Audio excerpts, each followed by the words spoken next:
پچھلے 2 ہفتے میں بہت ہی ایکسٹینسو سینیٹائزیشن آپریشن کیے ہیں. اس میں انٹیلیجنس بیسڈ آپریشن شامل ہیں. اس میں ہمارے سرچ اینڈ اسٹرائک آپریشن شامل ہیں.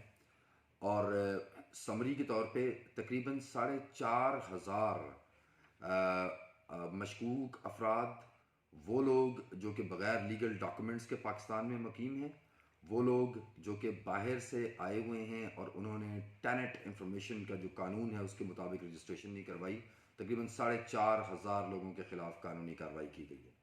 ساتھ ہی ساتھ تمام ہوٹلز، سرائے، ہاسٹلز اور وہ تمام دیگر جگہیں جہاں پہ ان ویریفائڈ لوگ رہ سکتے ہیں، وہاں پہ بھی بہت ہی تفصیلی جو ہے وہ سرچ آپریشنز جو ہے وہ کیے گئے ہیں. ہم نے اپروکسیمیٹلی 1,000 سے زائد انلیگل ویپن پچھلے 10 دنوں میں ریکور کیا ہے. اس ساری کارروائی کا مقصد یہ تھا کہ ہم پشاور کو جو ہے وہ سیف اور سیکیور بنائیں.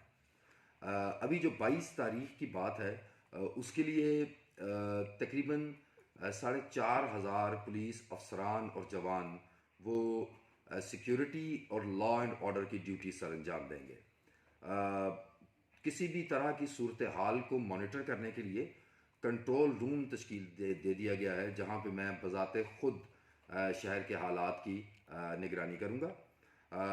کسی بھی صورتحال سے نمٹنے کے لیے ہماری ریزروز، ہماری اینٹی رائٹ ریزروز، ہماری اینٹی ٹیررسٹ ریزروز وہ مکمل تیار ہیں، اور انشاءاللہ ہم جو ہے وہ پشاور کے عوام کی جان و مال کے تحفظ کو انشاءاللہ یقینی